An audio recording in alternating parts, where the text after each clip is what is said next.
food. Okay? Mga boarding house sa kakulat ba sinilakita kung ang group of 5 students or mga workers na puli sila sa mga balay nila once a month, they form a household.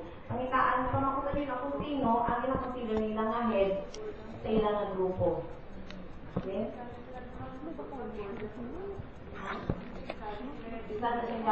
Kung wala sa kapuli sa iyang balay, weekly, kung ako siya isa ka-household.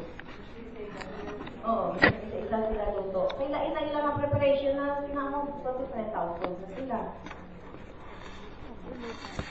Okay. Usually, a household is the entire group of persons who customary live in the same household unit. However, there are cases when formal groups of unrelated persons maintain separate food arrangements even though they share in one household unit. Sabi na pamakot mo, each of these distinct groups constitutes of a household.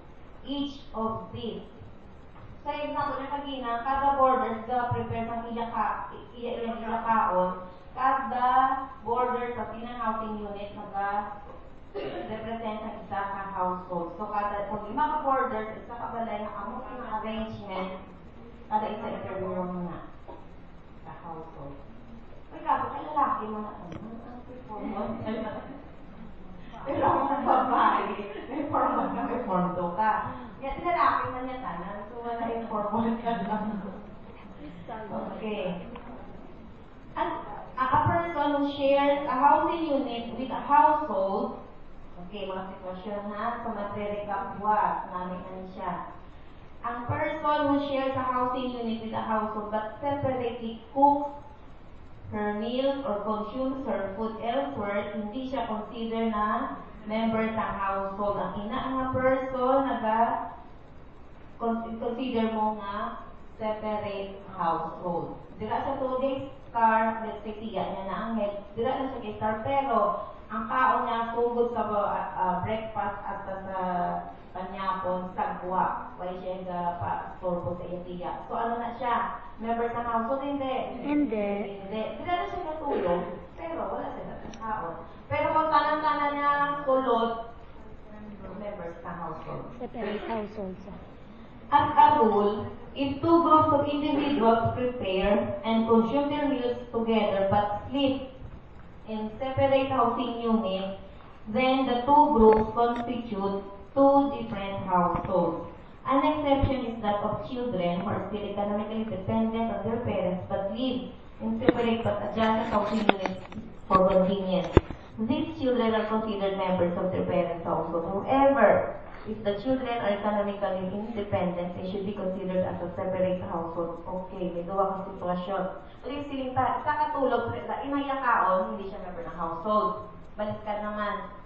Di na siya kakaon, pero pagkagabi, puri naman sa iya balay, layo na siya kapag sa household. Kaya nga, diba dapat mag-meet niya ang gatulog, kakaon sa same place. Kasi hindi naman style niya, di na lang siya makaon, kaon na lang siya. Tapos busog niya, di niya mapuli kaya lugar. Basyang nagutong katlo naman sa.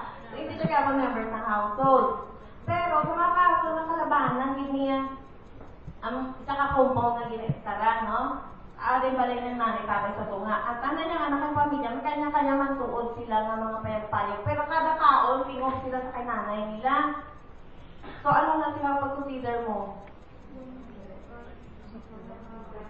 One household sila, kay dependent, economically dependent sila sa ilang nanay. Although, may ara sila sa bayan na ila, pero kada kaon niya, sulod sila yung nanay nila yan.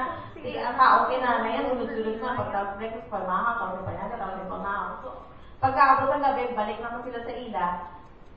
Kung bata sila sa head, one household na sila.